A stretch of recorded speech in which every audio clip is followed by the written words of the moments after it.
Sally McRae, welcome to the podcast. Thank you so much for joining. How are you today?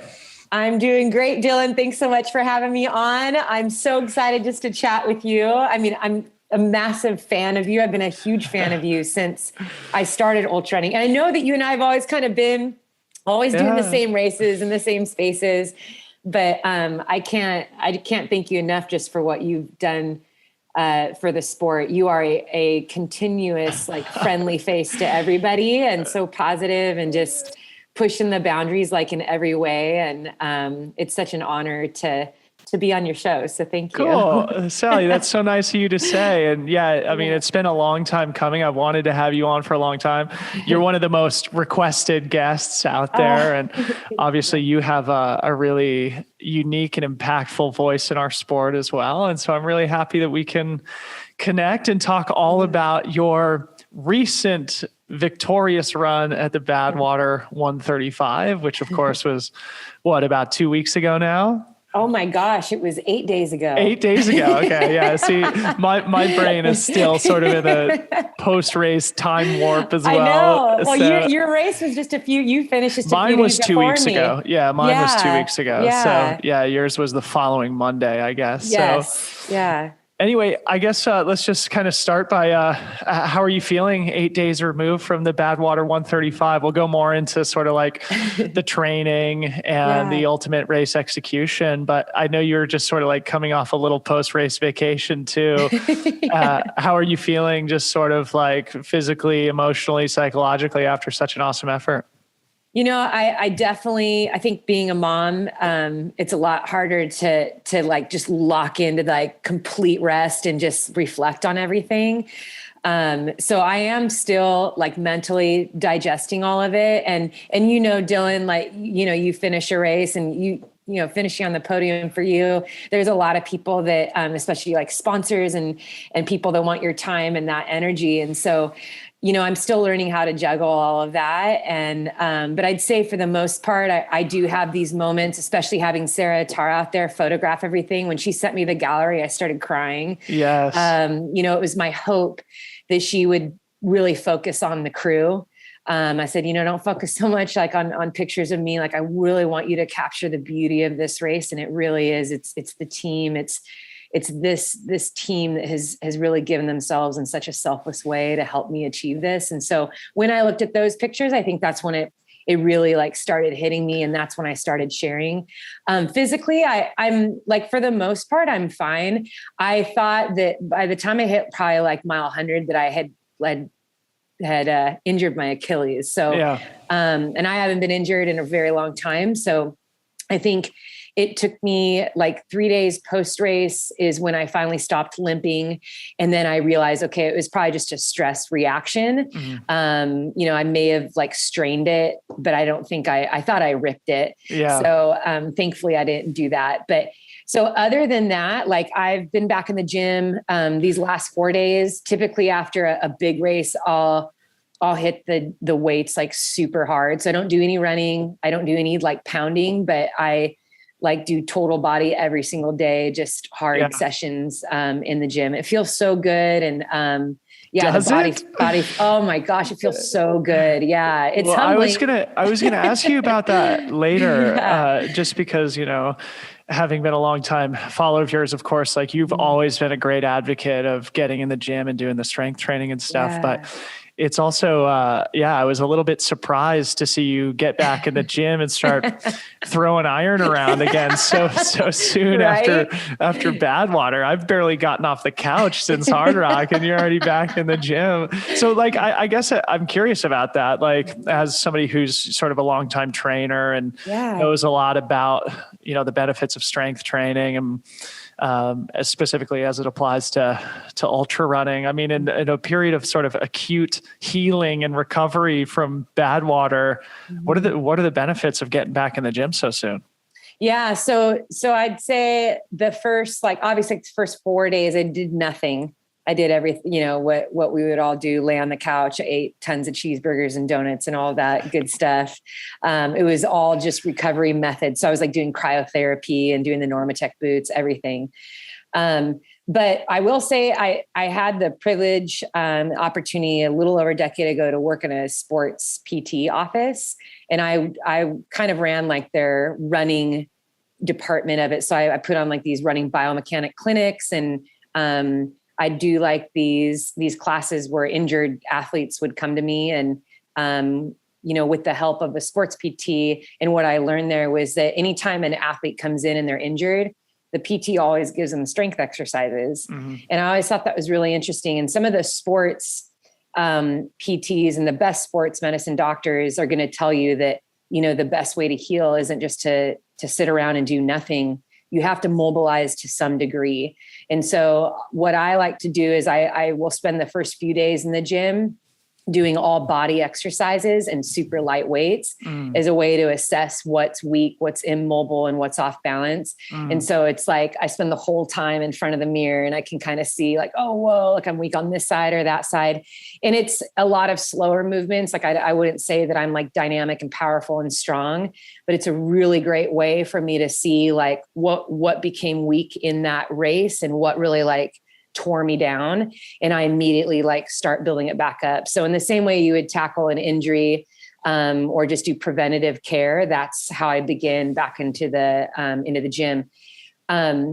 Yesterday and today was the first time I really started hitting the weights hard, but it's all upper body. And that just feels good for me to do like, and I'm not doing like CrossFit style stuff where it's like super giant weight with the barbells or anything like that. But I do like heavier dumbbells and just try to focus on head to toe strength and really give my body a break from pounding and getting that heart rate up too high, but just focusing on another area of my life. And I think that, after you doing hard rock, I mean, you probably noticed the areas in your body that were a little bit weaker toward the end, or as you're getting up that final climb, you can feel like your hips and your lower back and things like that. I think as ultra runners, mountain runners, I've always believed that it's an area that we sometimes overlook. Like we have to endure. It isn't that, I mean, we all have to run fast, but we have to endure for a very long time. And in ways that there isn't a lot of documentation. Mm-hmm. And I think that's the beauty of our sport and what people like you are doing out there is we actually are showing people like, hey, this is what's possible.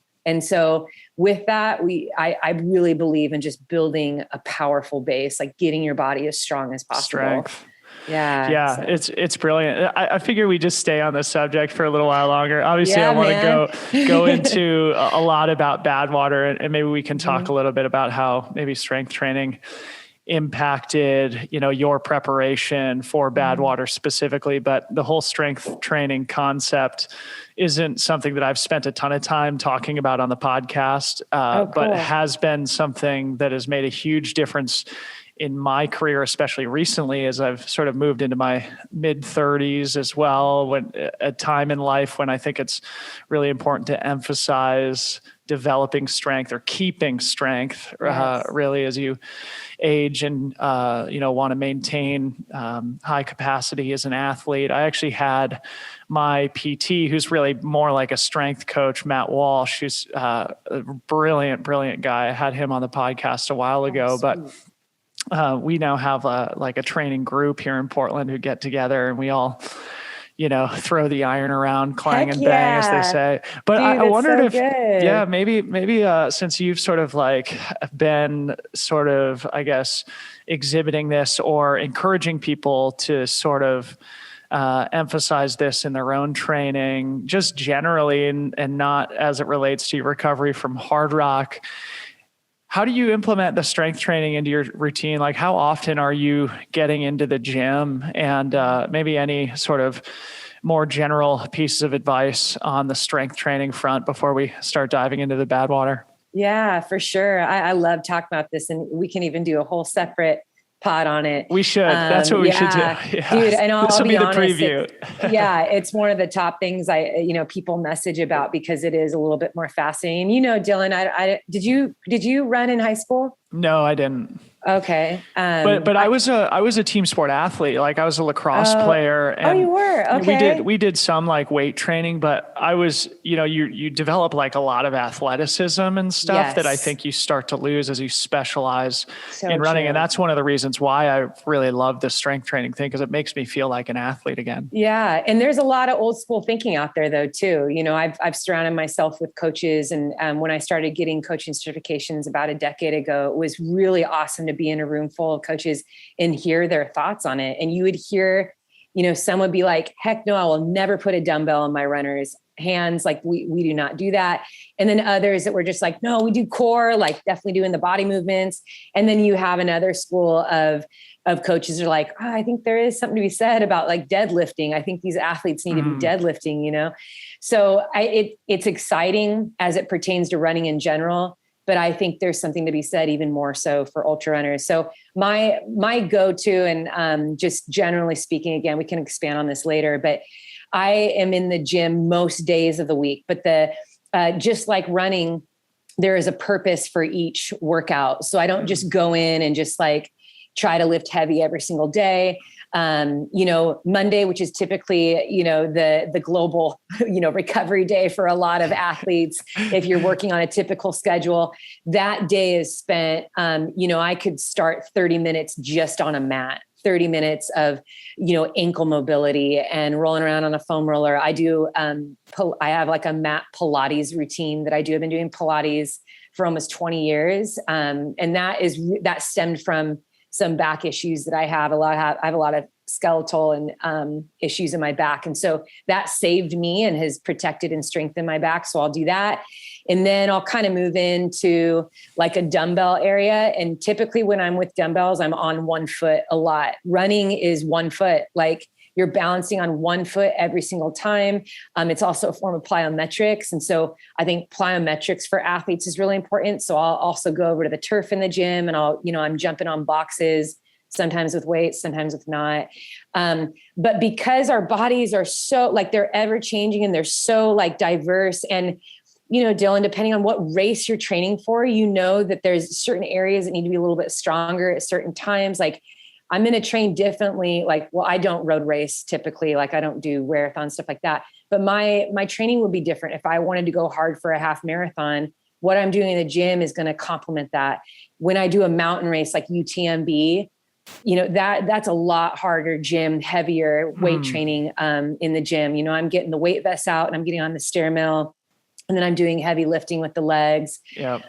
So really it's being specific to what your goal is, have a purpose every single day. And then, as much as people don't like to admit it, the majority of what I'm doing is very like unsexy exercises. Yeah. I know that you look at Instagram and you look at CrossFitters and everything they do is like, whoa, man, like this is totally rad. Like they look amazing. But, I'll tell you what, like deadlifting is like, I believe like one of the number one weight exercises that every single person should be doing, like regardless of what kind of athletic endeavor you're in, or just like an everyday person.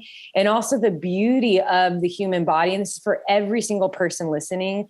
I love that we are made to be able to grow muscle, even if we're 90 years old. Like, I think that's the most fascinating thing about the human is, you hear people like, my knees are breaking down. I'm getting old. My back's hurting. It's like, but do you know you can still build muscle? Like you can go and get stronger until the day you die. Like that's amazing. And a lot of the reason for that breakdown is a lack of strength as we age too. So, Absolutely. it's sort of, can be a vicious cycle if we do lose track of that part of our athletic life. And I love just the philosophy of it always having a purpose and doing a lot of things on one foot. That's basically been what I've done, because my major injuries in my career have both been ankle injuries. Yes. And I think those have both been a result of a lack of discipline and a lack of strength. So anyway, that was a fun way to start. Just go deep on the weight training. And maybe we should devote an entire episode to talking about that more. But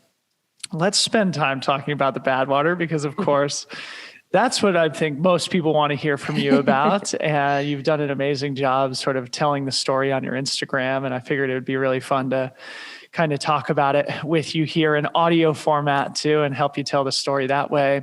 And I guess we should start just by, putting on the table that this was a 10-year dream for you. Like, this is something that you've been thinking about for a long time, much in the same way that Hard Rock was a 10-year dream for me. So maybe talk a little bit about sort of when Badwater came on your radar, and sort of when that sort of emotional connection, or when that goal sort of became ingrained in your brain a decade ago. Yeah, it was right around the time that I was getting into ultra running. There is like snippets here and there of just ultra running in general. You'd see it in like the Running World magazine, and little things on YouTube. And the race has been around for a while, but it was always kind of like this weird, like, what is that? And why are people out there? And I think even now, before my race, I realized that a lot of what you find on YouTube or just information about it is kind of dated, and it's really choppy. You don't really get the big picture and really the gravity of what this race is, and ultimately why it is personally so like pulled me in, and I've absolutely fallen in love with it. But when I first discovered it, I think I ended up like watching it online. Then it's funny because I actually went through waves of it. So I went through waves like, I want to do this. I want to win this race. And it was something of course, I'd never shared with anybody before, as I was just brand new getting into ultra running. But then I learned how expensive it was. I learned that the registration fee was $1,500, and I had issue with that. And I was like, oh, it must be nice that like people with that much money can get in. And then I learned that you have to, your crew, you need to pay for your crew, all of them there. And it isn't like the setting is very remote. And so the one hotel where the start line is it's expensive, and the food is expensive. And then you have to rent a van and all the supplies. And there's very particular gear that you have to have for your crew. I knew that there was no way I would ever be able to justify that to my family to do a race like that. So I actually completely like crossed it off my list, almost kind of in a bitter way. I was like, I'm never doing that. That race is dumb. Like, people are dumb that do that. Like, that was kind of like my immature go-to. Sure. And 2014, I had the chance to crew and pace my buddy Josh, and I fell in love with it again, and kind of like thought about it. And then just as the years progressed, I never really felt like it was a good timing.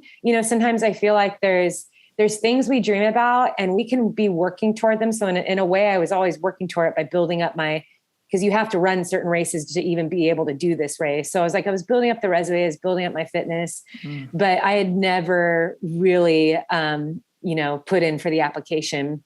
And not only that, when I first turned pro in the sport, it's not like you make a ton of money, like, especially in the beginning, like no one was really making anything as a signed athlete. There's a lot of product deals and a lot of like little bonuses. And so even then I was like, man, I still can't cover it. And so 2018 was great because at that time our sport was booming. There was more offerings for athletes. Contracts were a lot better. I had picked up a few more sponsors. And so really, I saw it as such a tremendous gift just to be able to register for the race. Like, that was, I think, in of itself is something that's so important that for everyone listening, it is really a gift just to be able to do it for that I don't at all take for granted. And I didn't come from money growing up. I didn't come from a lot. So for me, like, any little thing like that was just like such a big deal that I don't. What a great attitude to have. I mean, yeah, it is that feeling of gratitude to just be there that ultimately I think helps us to, actually enjoy the experience and hopefully get the most out of ourselves and deal with the tough times. And, absolutely.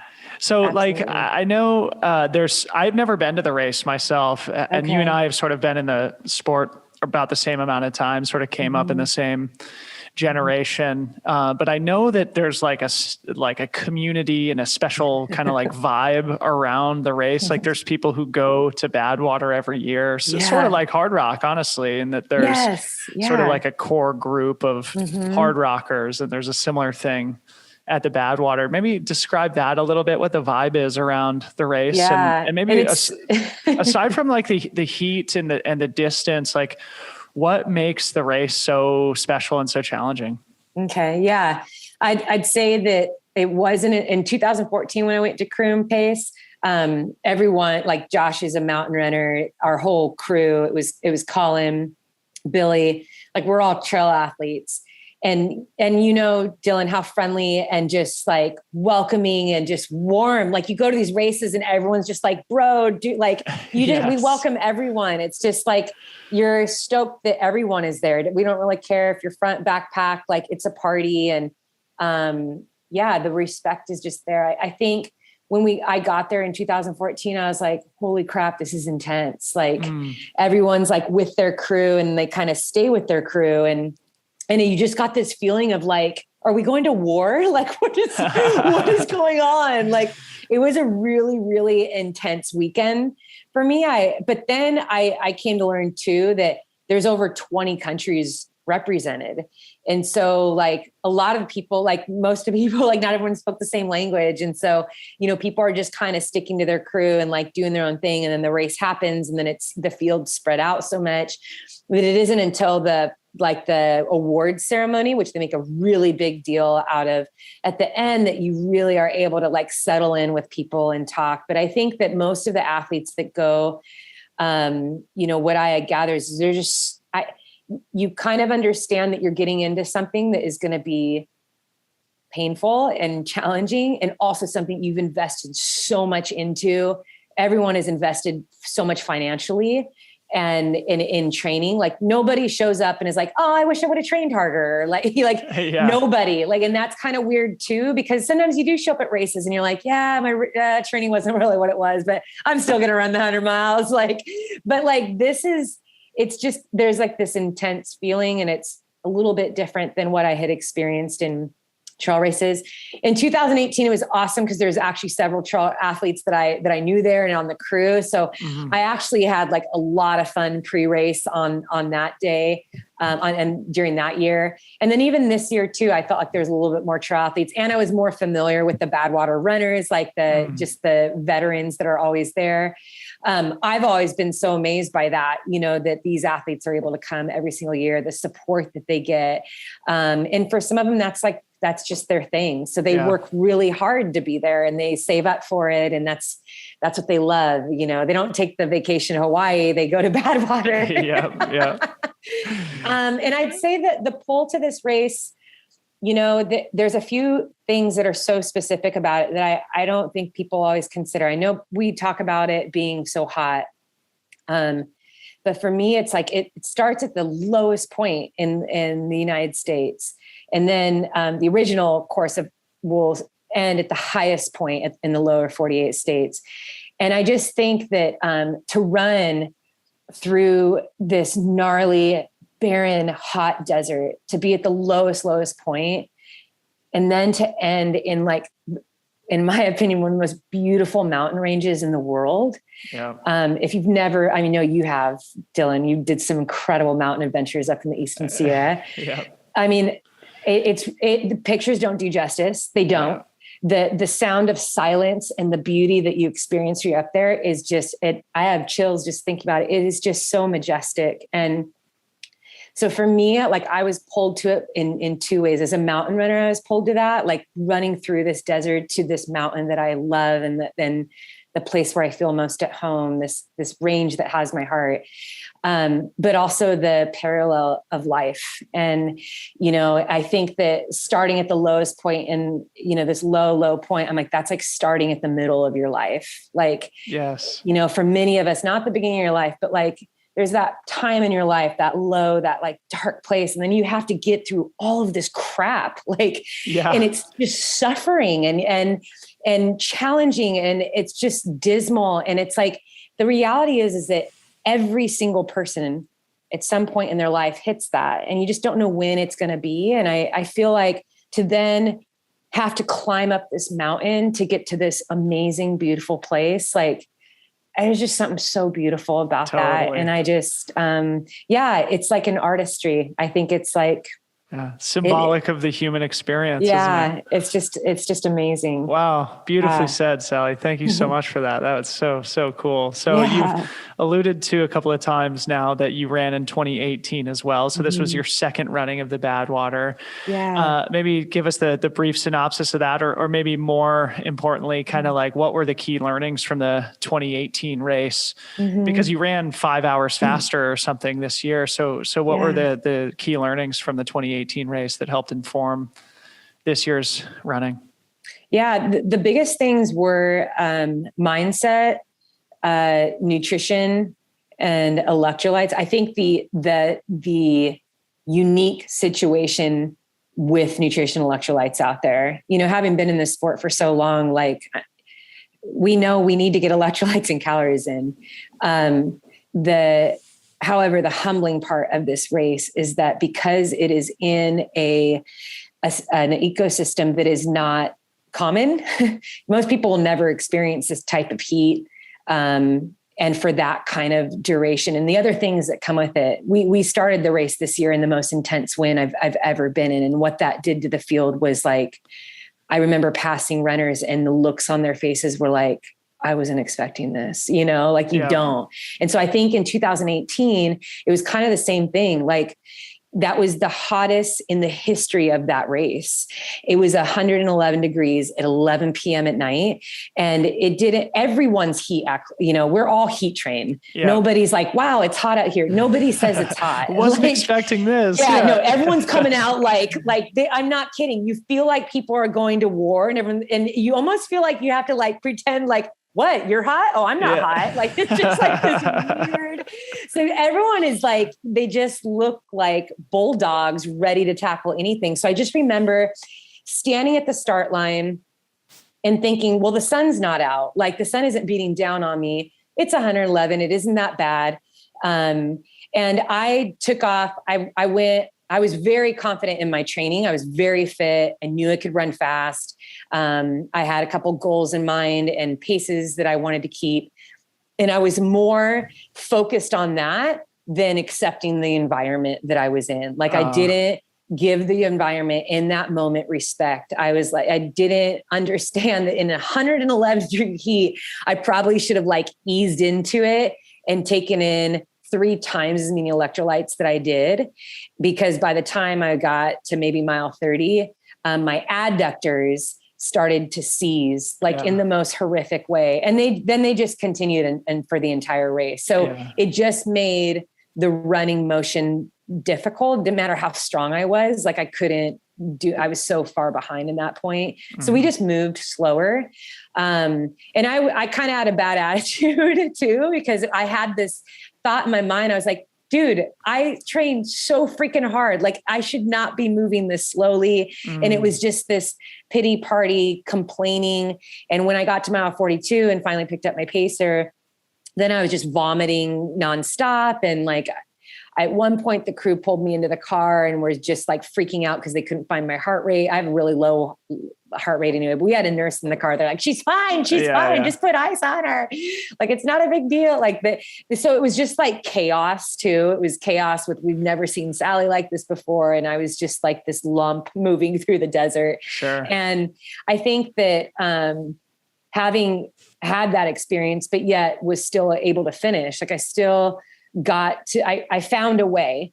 And that's a big part of ultra running. Like you don't throw a fit about something going wrong. You find a way, you find a solution, you figure it out. Unless you of course are harming yourself, and there wasn't harm I was doing. I was just pissed that my muscles were cramping and I couldn't get anything in my body to move well.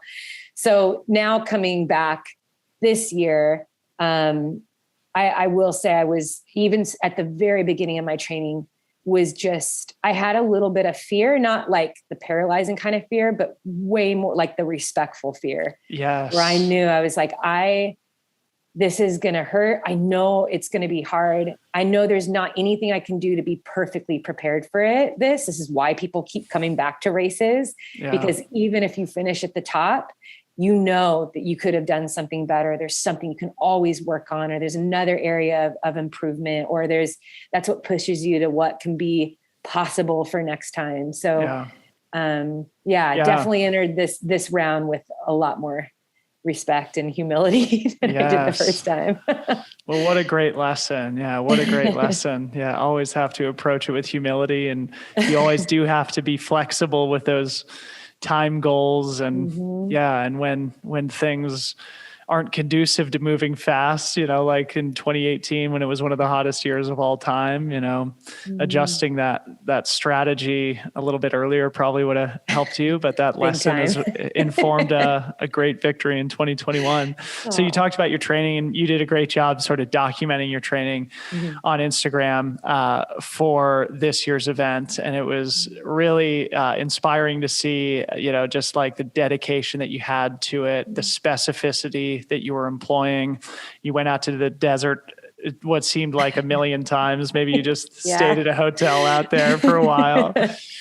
So just, I don't think you're really on Strava at all. So I was curious if you wanted to, it didn't happen. I actually didn't even win Badwater because I didn't even post my race. Yeah, exactly. Yeah, exactly.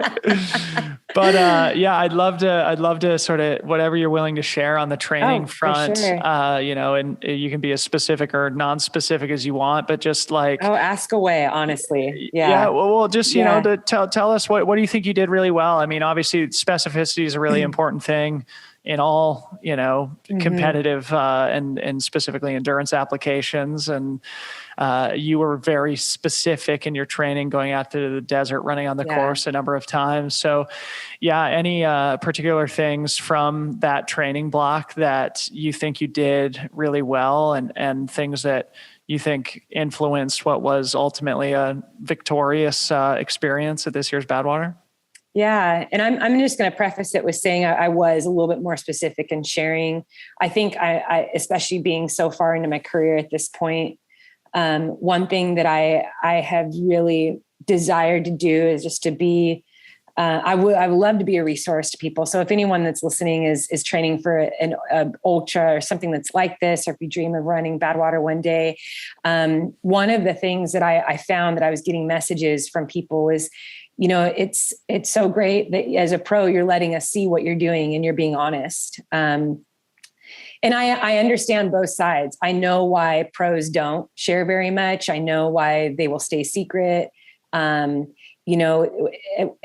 athletes competing at a high level, so much of what we do is we have to protect our mental game. You have to stay focused. You can't let the noise in all the time. You can't let everyone say whatever they want and speak into what you're doing and judge you. And when they have no idea what your day and day is like. And so, and then there's the competitive side of it. We don't always share because we're like, I don't want someone else doing the same thing, because I know the great advantage this is going to give me. I know what kind of this, when I do this training, what it does to my body. And, but I think over the years and just looking back on my life, man, there's been so many people that have freely helped me.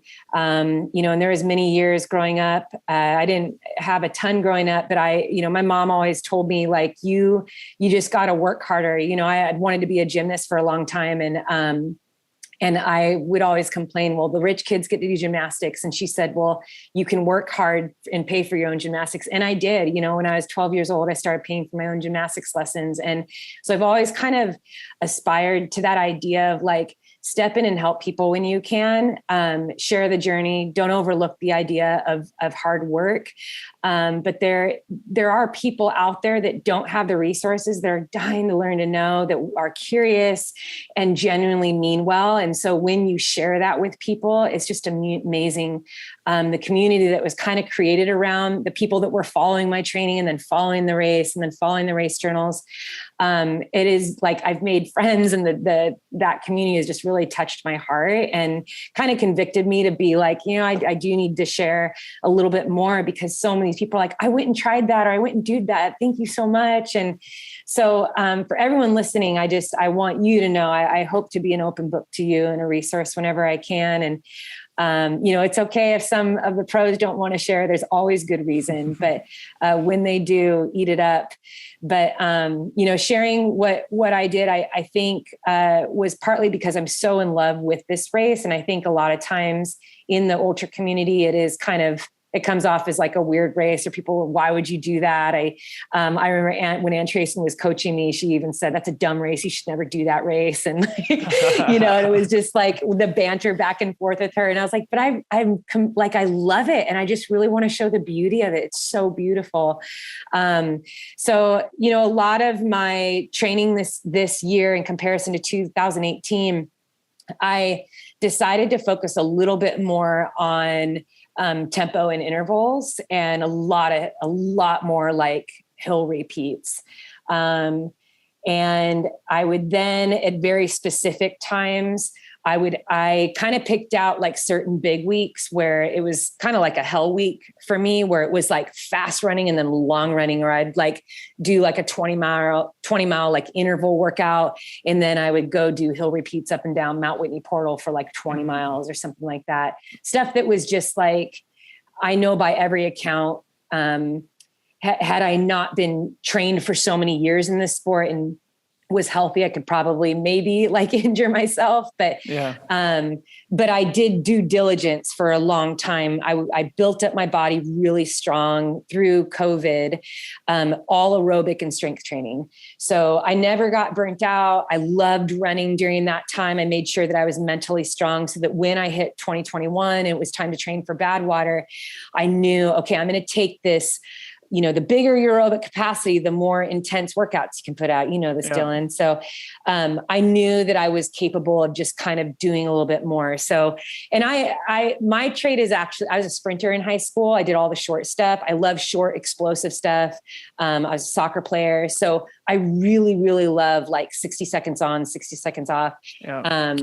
You know, I know as ultra runners, you tend to do longer stuff. I did a ton of that. Like I was constantly just doing surges and just really trying to improve my speed. At that time, Josh Cox reached out to me. He was like, hey, you want to jump in with Des as she tries to set the world's best? Right. And I was like, I forgot you were there.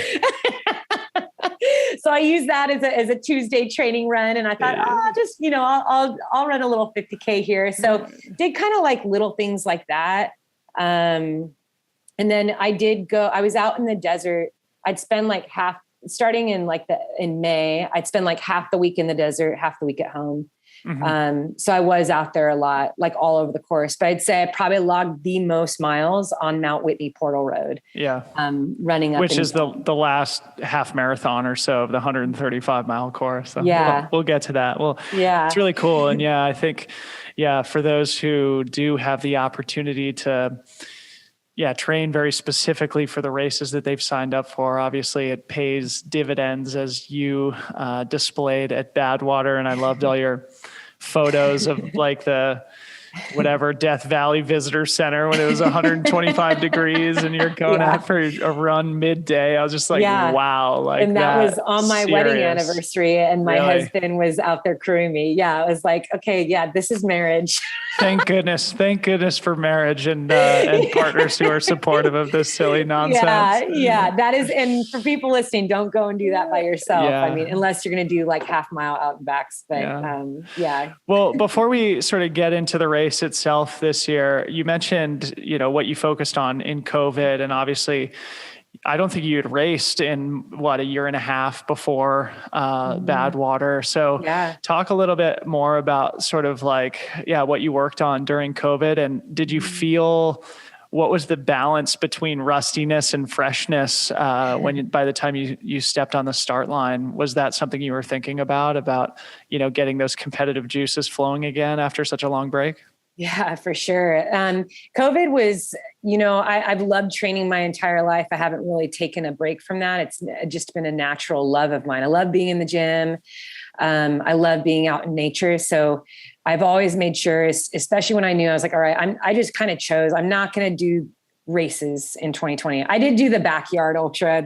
That was fun with Maggie and Courtney. We're like, let's all do it. The virtual one. Oh, okay. It was like online. Yeah, it was online. And so I ran 100 miles there. I think I even, for fun, like I did a 160-mile week, like a few weeks later, but it was just all really easy running. It wasn't like, And I think even doing stuff like that, it just really confirmed, like, I love that ability and opportunity to run.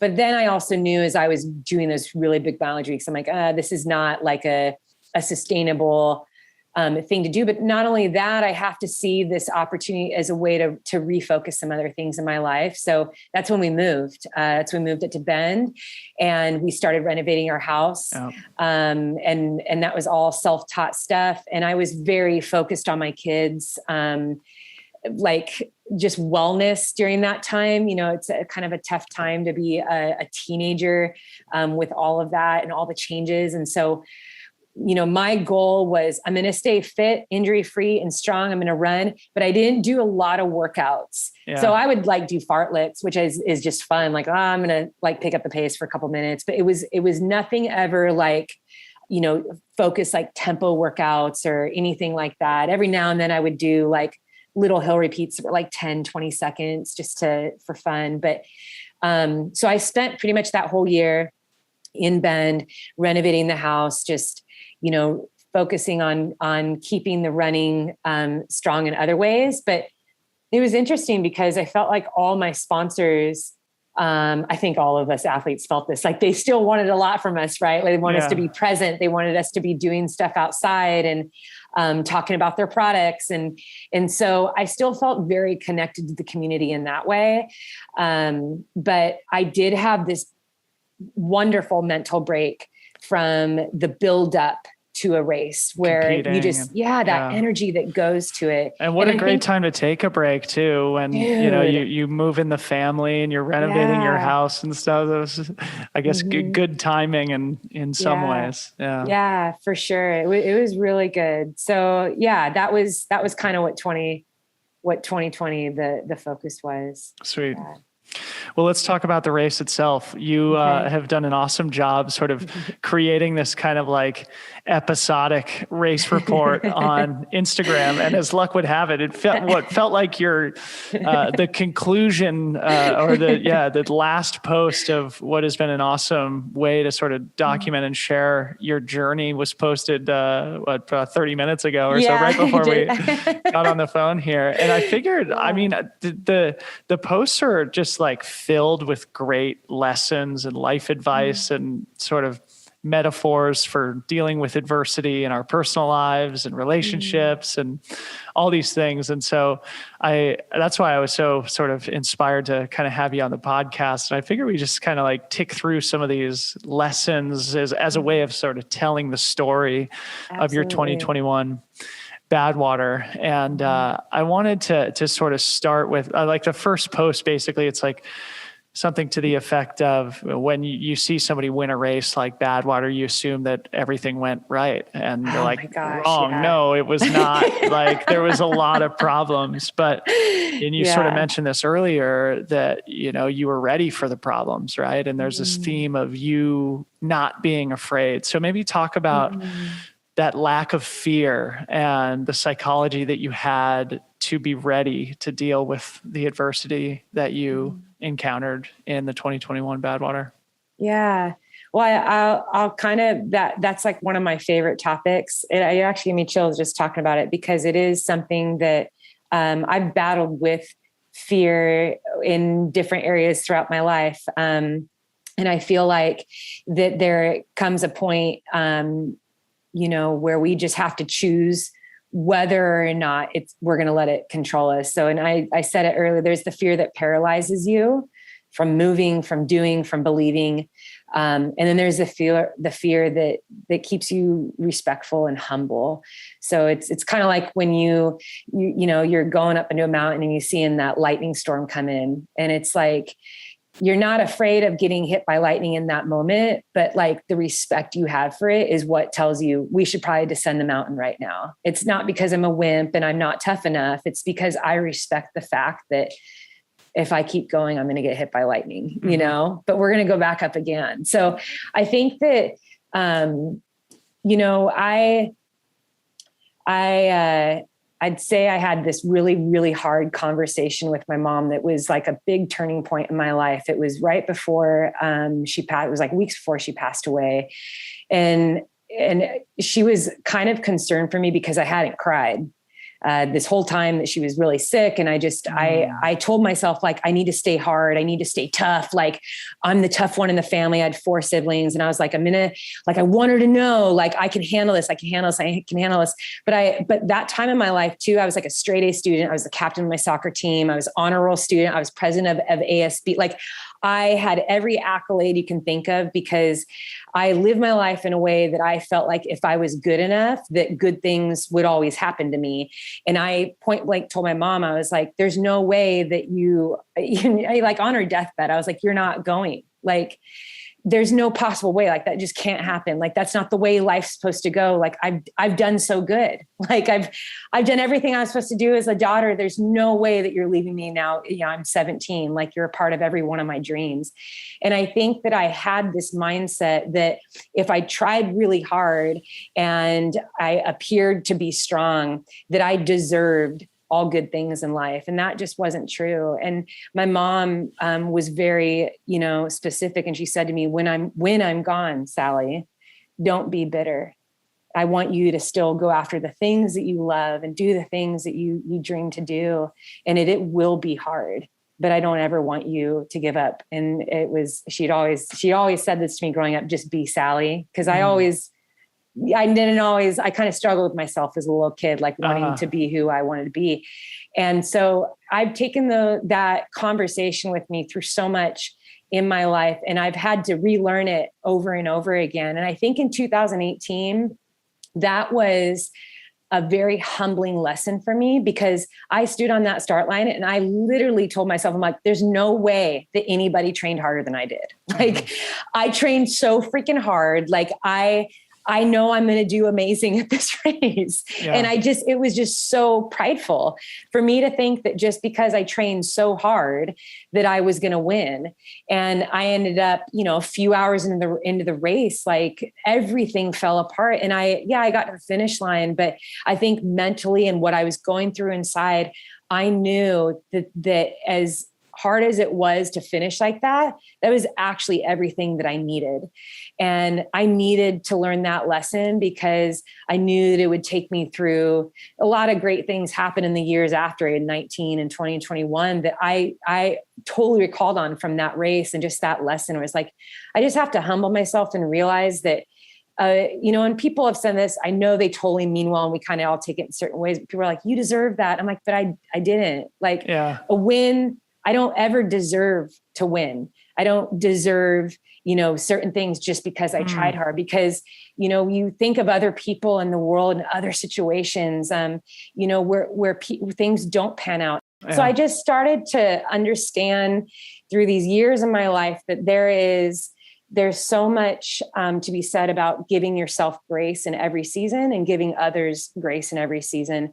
But what we also have to do is to be okay and to be courageous enough to realize that you're going to step out and it could be the most perfect day ever and it could be the most horrible day ever, but who you are needs to not change. Yeah. And so whether I get to the finish line or I DNF, there's two things that are the same about both of those. And that's that lessons can be learned and that both of those allow us to grow and to learn. So I think that was at the start line, the night before I started this race, I actually, Eddie and I, we were chatting in the hotel room and I just started crying because I was just like, I everything in my heart, like I love this race so much. Like I've literally dreamed of this race every single night. Like I've spent so much time studying. Like I've never studied so much for a race. And I just looked at him, I was like, and I realized that it could be the exact same as 2018. Like I could just suffer from mile 1 to mile 135.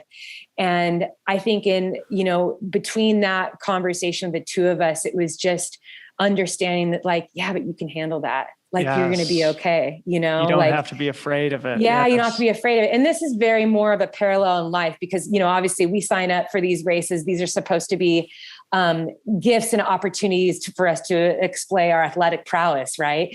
Opportunities to adventure and make these memories. So it isn't, necessarily like I'm not going to war, but but I think that I definitely love to find those parallels in life too. I weave those into everything that I do because I think it's just just a part of who I am. And so having that conversation the night before was really, really powerful. So were you carrying a sense of gratitude and just an excitement for the opportunity at the start line this year? Oh, far more than I think I ever thought I would. I think also coming out of COVID, I don't know if you felt this in your first race back too, is just, that whole feel of like picking up your bib number. Yeah.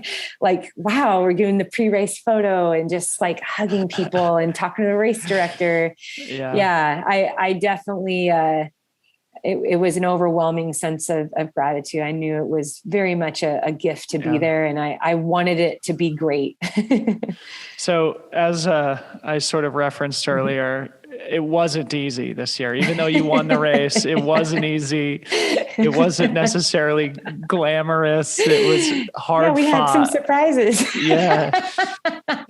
But you sort of you talk also in one of your posts about this concept of, or just maybe philosophy that you have about being courageous, not hard. Yeah. And being able to accept what you're going through and to continue on in spite of what was probably a challenging situation. I was hoping you would expand on that philosophy of courageousness over being hard. Yeah.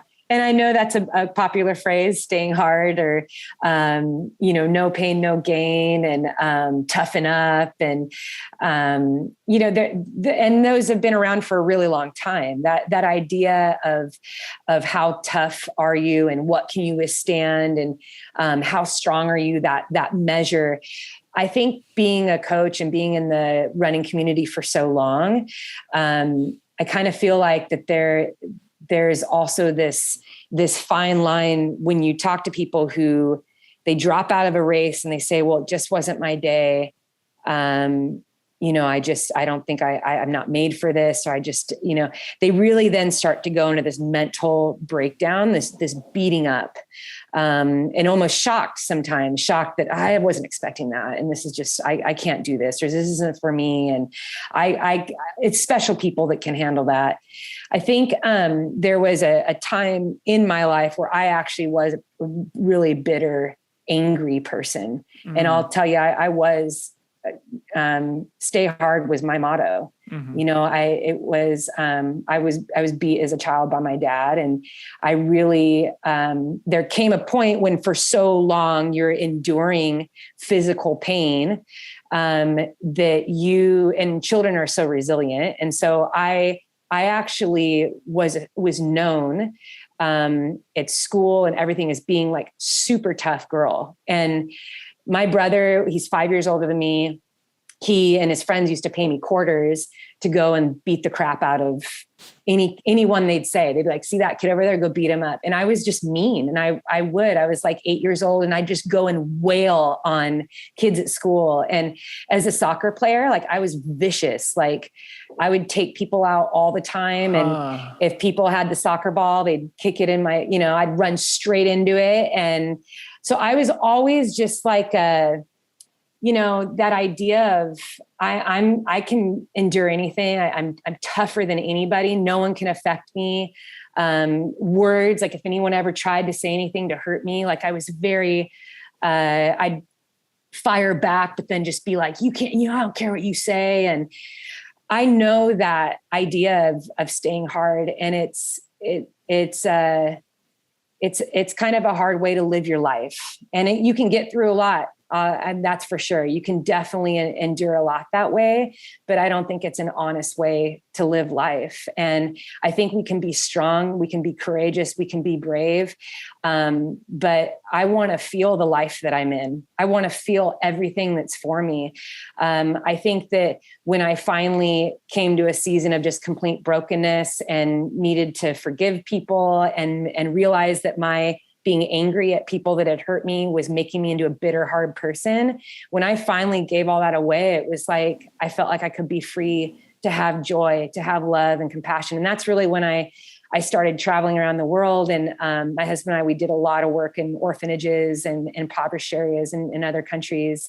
And what I realized was that all that pain and all those experiences that I had been through, like I was able to connect with so many people who had been through similar things, but I had to be vulnerable enough to feel that. I had to be vulnerable enough to like put myself out there. So I think as it relates to running and hitting those like rough patches, it isn't, for me, like when I started like really like feeling like the ache and the pain in this race and understanding, oh my gosh, this is what we're going to have for the rest of the race. I needed to feel it. It wasn't like, come on, toughen up, Sally. Cause it wasn't about being tough. I know I'm strong and I wanted to get to that finish line. I wanted to win this race. But I had to understand too, that it was just that thing. It was, your intestines suck right now. But we have a race to win. And so it was just being brave in the situation, not being numb to it. And I think there's a lot of power behind that. I think that is more powerful than being numb to it, feeling it, and then giving hope to people around you that like, yeah, it sucks, but it's not going to last forever. Like I don't have those things right now, but I was able to get through it because in all of my training, I reminded myself, hey, there's a likelihood that your hamstrings are going to go out on you. There's a likelihood that you're going to be vomiting the whole time. And so who are you going to be in that? How are you going to operate in that? And I would talk up to myself in training all the time. And there were times that Eddie came out into the desert with me, and I would do things purposely to put myself in uncomfortable situations. So we did this super hard push up Mount Whitney. I ran up from Lone Pine up to the portal, and then I ran hard down. So I completely trashed my legs. We ate a huge meal, and then we drove straight out backwards into Death Valley. And I had to do a long run as he followed me. And I just dry heaved the entire time. Like I was just so sick. My belly was full. My legs were screaming.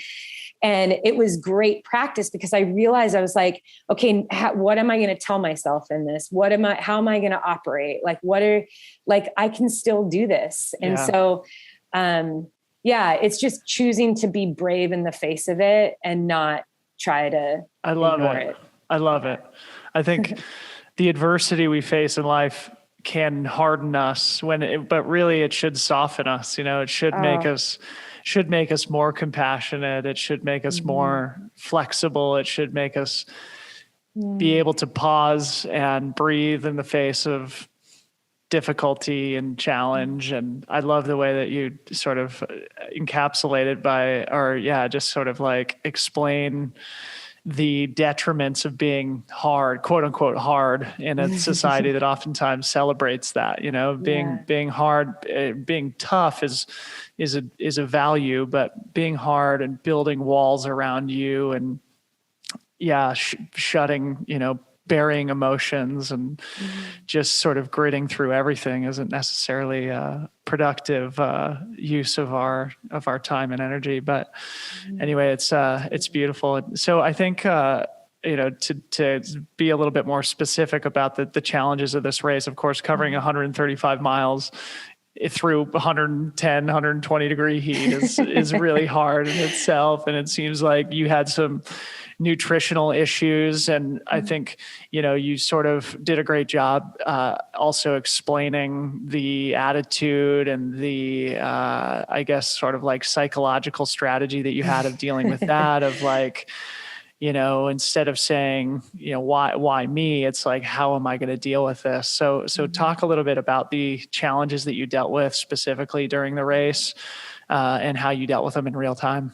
Yeah. We were all kind of struck by everyone in our wave by the wind.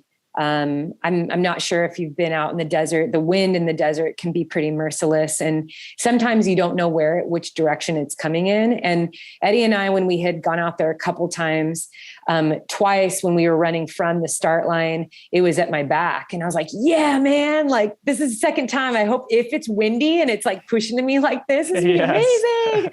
And it was always coming from the same direction. Well, when we arrived, at the start line on race night, it was coming from every direction. It was really it was stormy. It was like this swirling wind. And actually the few days before when we were out there, it was like thunder and lightning.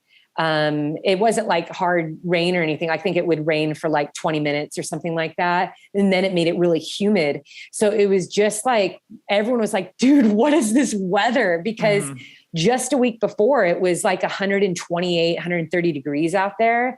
And we were all expecting like this super extreme heat again at the start line.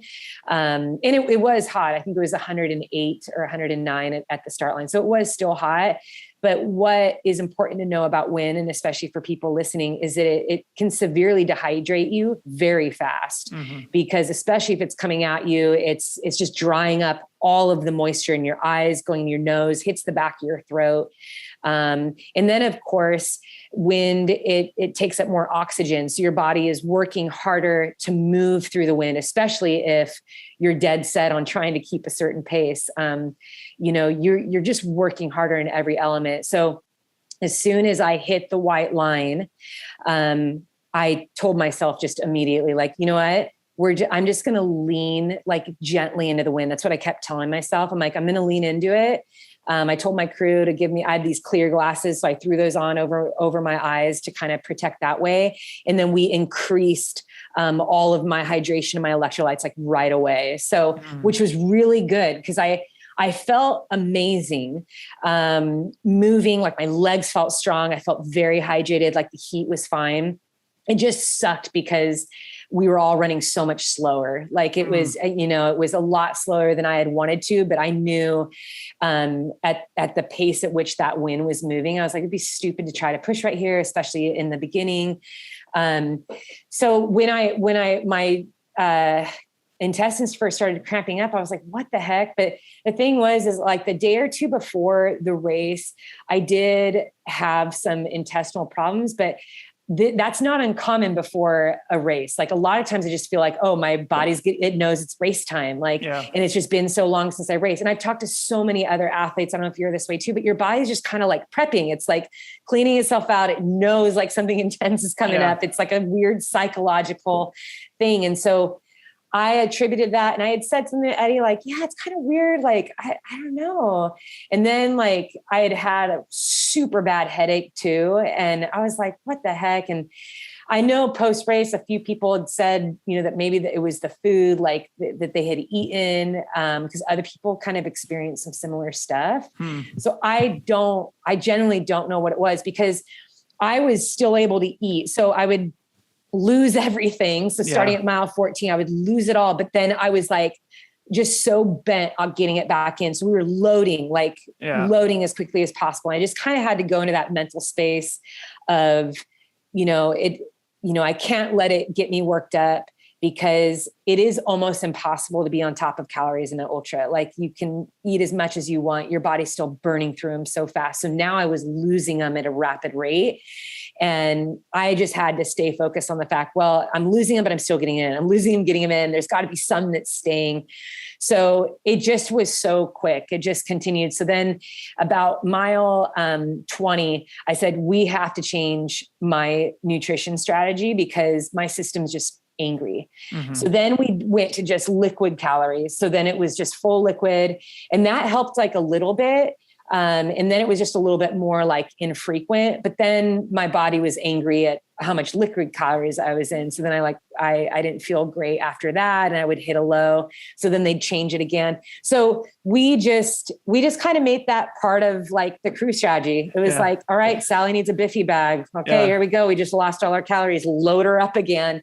And instead of kind of taking it as, oh my gosh, this isn't just my day, like this sucks. Like, yeah, I was uncomfortable. It doesn't feel good. If you've ever run before and had the runs, like, you know how terrible and cramping that feels, but you take care of it and you move on. So it wasn't an organ issue. I wasn't like endangering myself. It was just, it's just an extra difficulty to have to figure out. And I got upset too, because my crew, I had said, listen, we have to move so fast. Like I had a time goal.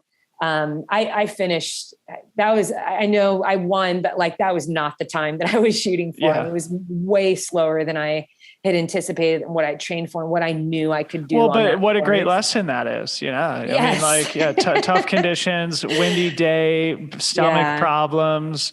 But yeah, I mean, you still ran 5 hours faster than you did last time. And you know that you can do better, and you still won the damn race, and you dealt with everything that came up, and you navigated all the challenges, and you covered 135 goddamn miles all the way up to the Whitney portal. I mean, right. It's great. It's beautiful. Yeah. And that is the lesson. It's like, I think I even said that in one of my posts. It's like, yeah, I'm weak, but I'm stronger than I was last time. And I think that is really what kind of pulled me along, is like, I knew I was hitting paces better. I ran the entire way up Towns Pass, which is a 17-mile climb, 5,000 foot, totally exposed area that I walked almost every step of that, the first time I did it. So I had to count and pull on these little things that were like, okay, no, you're okay. You're moving along. It isn't where you want to be, but it is better. Yeah. Trying to celebrate any little way that I could. So in one of your posts, you also describe when you learned that you were in the lead, and because of the wave nature of Badwater, it's sort of like confusing to try and figure out. It's so confusing. Yeah.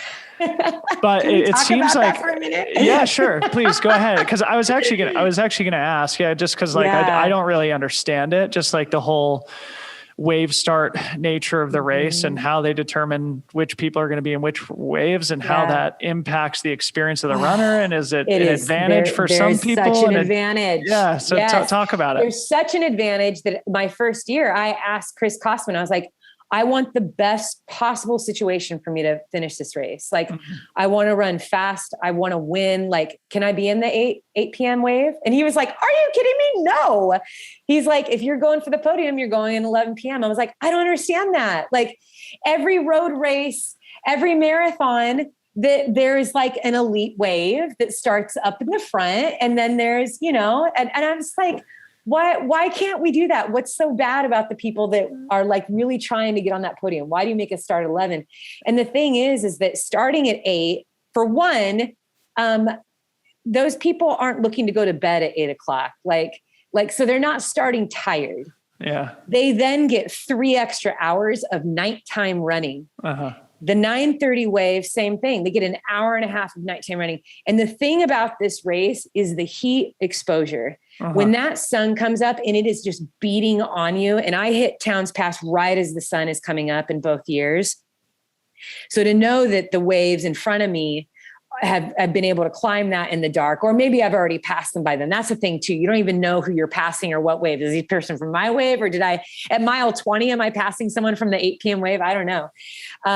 But I even, in my mind, I was like, well, then let us start at 6. I'll go at any time. Let us start in a way that would at least allow us to have the best possible situation. But 11 p.m., I mean, I don't know what athlete training for a race stays up till 11 p.m. Like when you're in hardcore training, like you're trying to sleep, like your body's like rhythm is like, so you're getting to the start line sleep deprived. Yeah. And then you also have the least amount of dark hours. You have theoretically cooler hours. Hours. Yeah. Yeah. Without that sun on you. And so, you start a little bit more fatigued. But are the women that you're racing all in the same wave? Yeah. So in 2018, a girl from the second wave beat me. And so it doesn't matter what wave you're in. So here's the thing too, 8, 9, 30, and 11, we all have to get to mile 50 in the same time. Okay. So 8 o'clock wave gets 3 more hours, 9:30 gets an hour and a half extra. And then 11 PM, we get, it's a 10-hour cutoff. So whoever isn't there, you're just, you're timed out. Yeah, you're timed out. So, but as far as needing waves, because of the national park and wanting to spread people out, and because crew cars follow you, they do have to spread it out. So it is what it is, but it is more of a back and forth banter with me and Chris. I'm always like, just let me go. Come on, let me go in the earlier wave. Yeah. And he's like, no. So I don't think that'll ever change, but I didn't realize that the girl ahead of me was from the 9:30 wave. I thought she was from my wave. And so apparently I was in first place since mile like 48. Okay. But you didn't know until what? Like 90. mile 100? No, yeah, 90. mile 90, the checkpoint mile 90. It's one of those things where in real time, it's probably so annoying that you're like, you have no idea where you are in the field. But in hindsight, it probably, it helped you to push a little bit more. It did. I was hunting. I was constantly hunting. And I told the guys that when we got up to the top of the 17-mile climb at Towns Pass, I told Colin, I was like, I need to descend by myself. Yeah. I love descending, but I knew it was going to be extremely painful. It was steep pavement descent for 10 miles does not feel good. So, and then we were entering into the hottest part of the race. So I said, just let me chill. I need to just kind of go to my place right now. But I thought about that. I thought about how I was so fixated on like, I need to catch this girl. But I did in a very like playful way. When they told me it was the girl from the second wave, I was like, oh, okay. How far ahead is she? Like, we better pass her. We will bury her that she got to be in the 9:30 wave when she should have been in the first wave. Or the 11 p.m. wave. It's funny at Hard Rock, you cross Mineral Creek and then you have the last 3 miles into Silverton. And I was like ready to be done at this point. And Harmony was there at the road crossing. And I was like, am I safe? Like, is Ryan behind me? Like, do I need to relax and I was like, do I need to worry about this? And she's like, no, like you got to keep going. And like last I heard, he was just right behind you. And I was like, God. And was she lying? Yeah, she was totally lying. Yes. It's terrible. I love it. Yeah. And it keeps you motivated, right? Like you 100%. Finish strong. Absolutely. Yeah, those are probably my best miles of the whole race, actually. Right? I'm not losing the second place, dang it. So I want to talk a little bit about the psychology of learning that you were in first place, because it seems like that's what really put wind back in your sails after dealing with these nutritional issues and just generally going through the heat of the day and having a really hard race. And, you're talking about how sort of like at sunset, you're like, thank you for letting me be here. Like, this is my dream. I'm winning. Like, oh my gosh, this is everything I've dreamed about. So kind of talk about that psychology. And then I guess we can just kind of fast forward to what it felt like to achieve this dream that you've had for 10 years. Like, what was it like to cross the finish line as the Badwater champion? Finding out I was in first place was, I first, I didn't believe it. And you were finally like at the top of Darwin's Pass. So after you climb the 5,000 foot climb, you go in through the belly of the desert, and then you have a half marathon to climb. And that was where I had hit my lowest of low point. I mean, I was in a really bad place. So then it kind of levels out and you hit that 90-mile checkpoint. So it is a little bit flatter and you start to descend a little bit. And when they told me that I was in first, I kind of teared up and I couldn't believe it. I just was like, are you kidding me? I thought I was chasing someone this whole time. And that's when they said, as a girl from another wave, you're actually an hour and a half or an hour and 10 minutes ahead of her.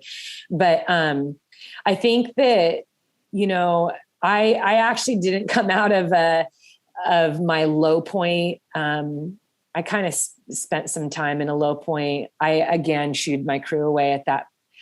Sarah Atari is like the sweetest person ever, was behind me, pacing me and trying to be like encouraging and things like that. And my 2 big toes were hurting really, really bad. And so I stopped and we were trying to put some moleskin on them. And I just looked at all of them. I was like, listen, my Achilles, I think I did something to my Achilles. I dreamed of getting to this point in Death Valley because I had spent so many miles on that, like running hard. Like I knew how I wanted to run it. And because my Achilles wasn't cooperating, I wasn't able to move the way I wanted to. And then my toes were hurting. And at this point, all I was able to get in was coconut water. I was super grumpy. And so I just said, you guys don't talk to me. I'm going to go to a really quiet place right now. I need you just drive, check in on me though. Like obviously I'll need a refill of a bottle, but just kind of let me go. But it was amazing because that's when the sun started setting. And I was really happy about being in first, but I was also just like, man, I just feel like so beaten up and I still have 45 miles I have to cover.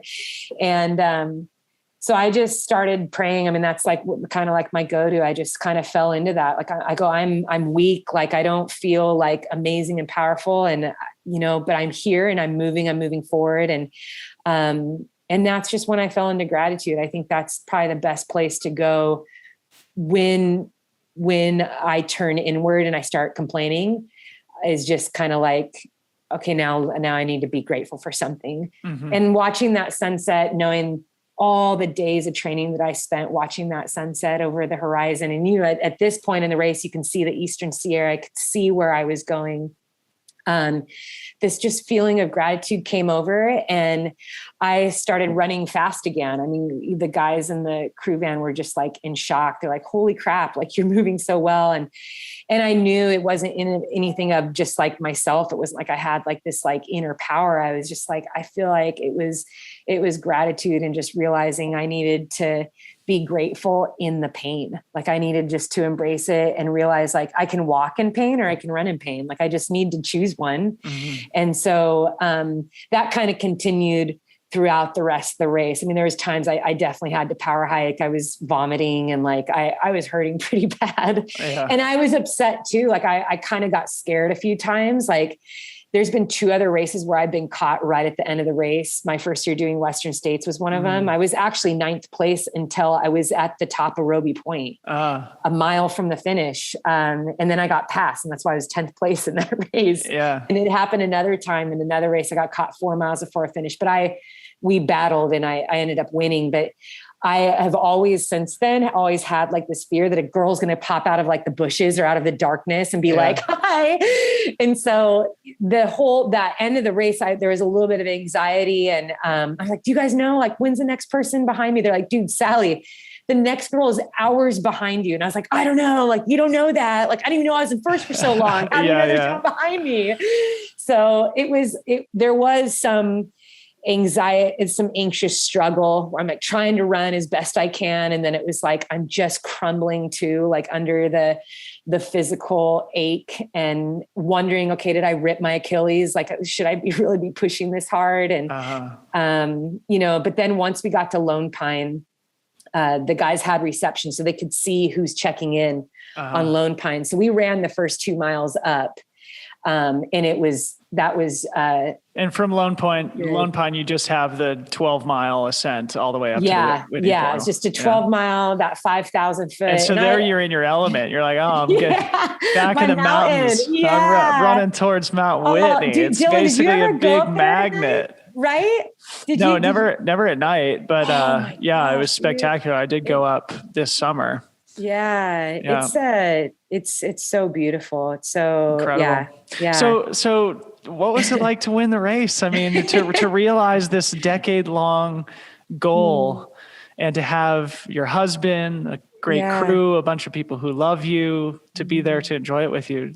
Talk about what that felt like. Yeah. I mean, like I said earlier, I don't think there was ever a time in the race or even in training where I felt like, hey, I deserve this, you know, for as hard as I've dreamed and as hard as I worked. I really felt like that was a gift. I can't say that enough. I mean, it was a gift to be able to have such an incredible crew. That's right. You know, Colin, Sarah, Dave, and Eddie, they were amazing. And what they had to put up with me, grumpy Sally, irritable Sally, weird, like dizzy Sally. I mean, it's just, and they got along so well. They had so much fun. I mean, every time one of them would pace me, they'd come out and be like, this is the best crew ever. Like they just were having the time of their lives, and none of them slept. Like, it was just like, they were in it 100% with me. And I definitely had moments throughout the race where I just look over and just like, man, how'd I get so lucky? Like, this is what it's about right here. You know, it's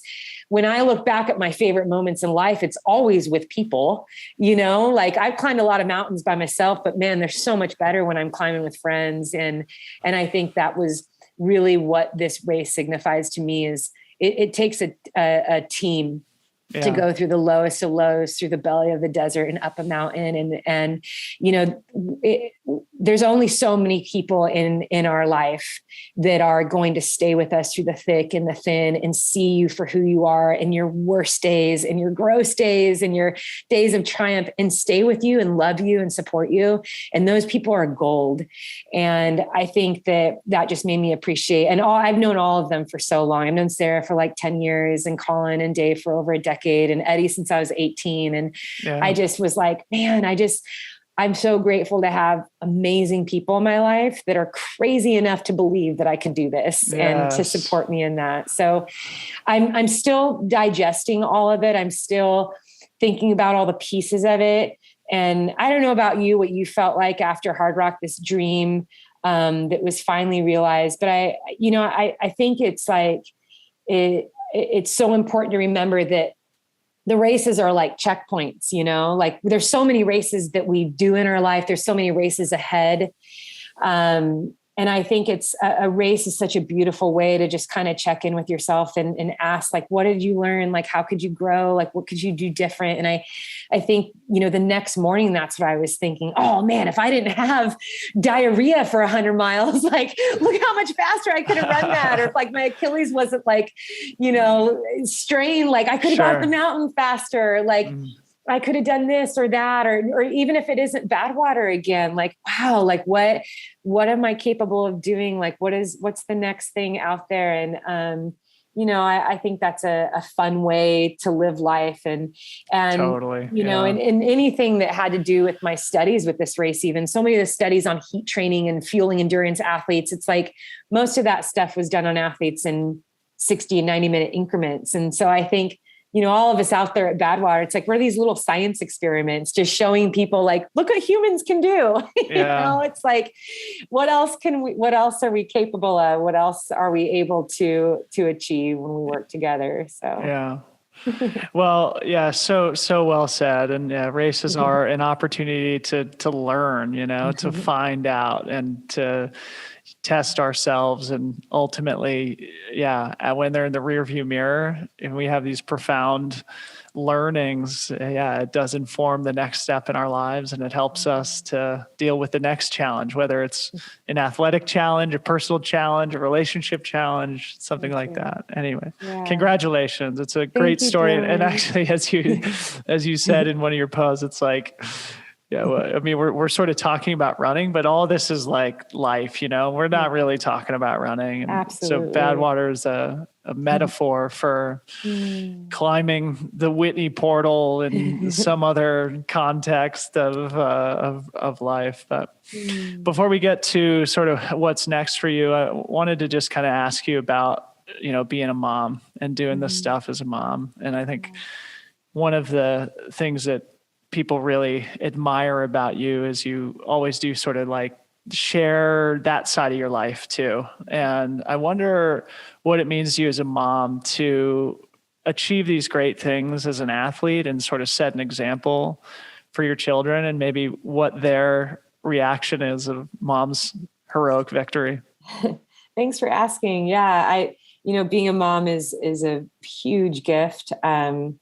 I think having lost my mom so young when I had my own children, I think it made it so much more special to me. And realizing that from the time they were born, it was my hope that I could be as impactful in their life as my mom was to me. And she was such an encourager. She was so hope-filled and loving, and she loved kids. And so I think that has been a really good goal for me to work on with my children. I've wanted them to be a part of everything. And the cool thing is when I first started trail running, my kids were really little. They were like 2 and 4 years old. And so I would take them out onto the trails with me. I wouldn't call it running. It was called adventuring. And we'd look for lizards and deer, and we'd jump in the streams and things like that. So they actually have grown up on the trails with me. And Mackenzie especially really grew to love it. And she's the little runner herself. My son is actually more like me than Mackenzie is like me. He's a ball sport player. That's just how I was too. I thought running was boring and like, I needed a ball at my feet type thing, but they both love sports, and our little family of 4 is very close. Even now, my husband and I just talk, we think that, our kids being 13 and 15 now, we would think that they'd want to spend more time away from us, but they love to be around us. We do a lot together and we have a lot of really good conversations. And whenever I race, they are so excited for me. There is video that was posted that people continually comment on, but it's my kids embracing me after the finish line and my daughter coming up and saying, "Mommy, I'm so proud of you." I'm going to start crying. "I'm so proud of you." And Isaiah just giving me this big hug and saying the same thing. And just, "You did it. It's amazing." And, in this whole week, like my recovery, they're just like, "Mom, like you work so hard, Mom." And they were there that entire time. A lot of people didn't know this either, but they actually went out to the desert with me when it was the hottest. It was 123 or something like that. It was our anniversary, but we took them with us and they would play in the pool and they'd go up to the general store and get Slurpees. And me and Eddie were out on the course running. Yeah. It was just like this family affair. But my desire was, I wanted them to feel the heat. I wanted them to see what we were doing. It's kind of like our move to Bend. Like I grew up using my hands. I used to go to work with my dad and he used to replace toilets and floors and paint everything. And I learned so much from that. And so when we moved to Bend and we were renovating, I was like, I want you to do it too. Like, I want you to experience all these hand-on things. And so I think when this race, like, they saw how hard I trained for it. They knew everything that I was doing and we'd talk about it all the time. They've always been so supportive and they still actually think that I'm kind of cool. So, I'm savoring in that because I think I probably only have a few more weeks of that. How could they not? Their mom's a Badwater champion. Come on. They're probably bragging about you at school. But it's great, Sally. I mean, just to have the opportunity to sort of set that example and to show your kids what you're able to achieve in life and to, make them understand that the sky's the limit and that if they set their mind to something, it's doable. And I think it's a wonderful thing to share with your kids. And I'm sure they'll benefit as a result as they grow into their own amazing lives. So anyway, Thank you. Well, congratulations, Sally. It's great to chat about all this stuff with you. Let's close by just sort of talking about the future. What's next for Sally McRae? It sounds like you might be working on a book. Is that right? Are you writing a book? I have been for a long time. I just paused it for a little bit, but that's been a long time dream of mine. So I'm finishing that up and praying that I'll be out around the holidays. So I'll keep you posted on that. Great. Yeah. We'll have you back on. We'll do a little, thank you. Book plug. Okay. And then I have a few races that are on the calendar. TDS, Run Rabbit Run. You're doing TDS? Yeah. Oh my gosh. Well, yeah. Yes, maybe. Yes. And Run Rabbit Run. I mean, those races are only separated by like 3 weeks or something. And you're 8 days removed from Badwater. I know. Wow. That's a whole nother podcast right there. I guess so. It's still, I'm still assessing myself though. I think mentally, physically, and the demands of that. But the TDS one was with the Ultra Trail World Tour. So I'm like their athlete for that race. And so, I might defer it to next year. We'll see. I go back and forth. Aren't you going over there though? I'm going over there. I'm not racing. I thought you were. Yeah. I was like, what are you talking about? You just did Hard Rock. You did UTMB. Yeah. I signed up for CCC, but I'm not going to race, but I'm definitely going to be over there. So, okay. Yeah. If I end up, if you decide against it, we can drive around and watch other people suffer. Okay, that might be awesome. We'll have to talk off record about that because I like my dream is to one day live in the Italian Alps. Like I can't get enough. I've missed it so much. I know you have too. Me too. I've gone every year just because I love it. I usually don't do races like over and over and over again, but it's like my excuse to go to Europe and hang out with my friends. So. Same. Yeah, I go no matter what if I can. COVID allowing, I'm going to UTMB every year, whether I race or not. Oh, so amazing. It's truly like no other event. Well, don't think too much about what's next. I think you should spend at least a few more days basking in the glory of the Badwater victory. And you can cross those other bridges when you come to them. But Sally, it's been such a treat to have you on the podcast. It's been so fun to chat about it and learn a little bit more about what went into Badwater for you. And I think it's such a great lesson that, you know, you can still have incredible life experiences and maybe even pull out victories when things aren't perfect if you just keep absolutely pushing through and being courageous. And you're always so good at sharing those more profound lessons that come from our sport. So thanks so much for coming on the podcast. Thank you, Dylan.